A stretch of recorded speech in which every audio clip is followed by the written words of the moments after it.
மாதா TV நேயர்கள் அனைவருக்கும் அன்பான வணக்கத்தை தெரிவித்துக் கொள்கிறேன்.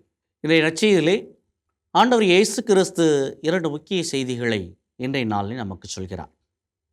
முதலாவதாக, அறச்செயல் செய்ய வேண்டும், ஆனால் அனைவரும் பார்க்கும்படியாக செய்யக்கூடாது என்பதை அழுத்தம் திருத்தமாக சொல்கிறார். இரண்டாவது செய்தியாக, தர்மம் செய்ய வேண்டும், ஆனால் தர்மம் செய்கின்ற பொழுது மற்றவர்களெல்லாம் பார்க்கின்ற அளவிற்கு நாம் செய்யக்கூடாது என்பதையும் சொல்கிறார். ஆக இந்த 2 கருத்துக்கள் இன்றைய நாளிலே மிகப்பெரிய ஒரு சவாலாக இருக்கிறது. இந்த மாறி வருகின்ற இந்த உலக சூழலில், தொழில்நுட்பம் அதிகமாக வளர்ந்து வருகின்ற ஒரு சூழலில் நாம் எதை செய்தாலும் அனைவரும் பார்க்க வேண்டும் என்பதற்காக பல நேரங்களில் செய்து கொண்டிருக்கிறோம்.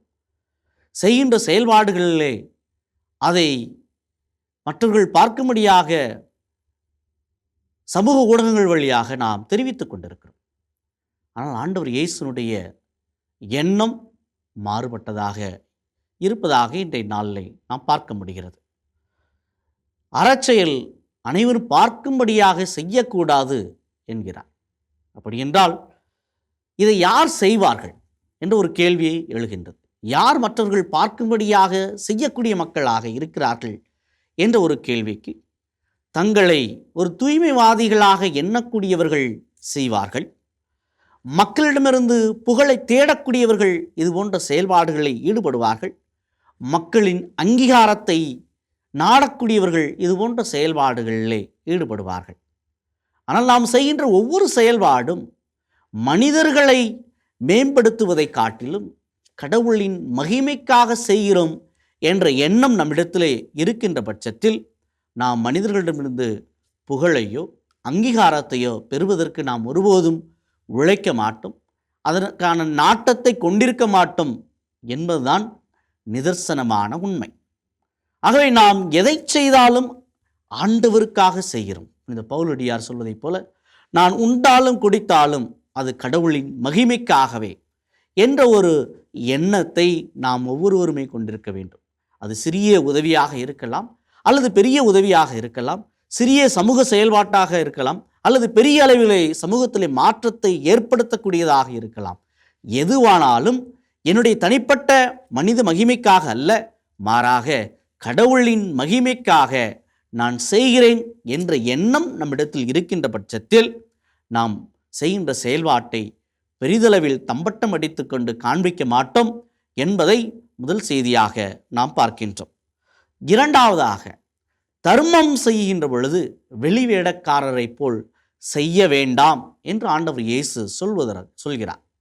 வெளிவேடக்காரர்கள் யார் என்ற ஒரு கேள்வி எழுப்புகின்ற பொழுது, அது கிரேக்கத்திலே வெளிவேடக்காரர்கள் என்றால் மேடை நாடகத்தில் ஈடுபடக்கூடியவர்கள் என்ற பொருளை கொடுக்கிறது. ஆக மேடை நாடகத்தை ஈடுபடக்கூடியவர்களுடைய செயல்பாடு எப்படி இருக்கும்? கவர்ந்து இருக்கக்கூடிய அளவிற்கு அவருடைய செயல்பாடு அமைந்திருக்கும். எப்படியாவது கைத்தட்டலை பெற வேண்டும் என்பதற்காக அவர்கள் நடிப்பு இருக்கும்.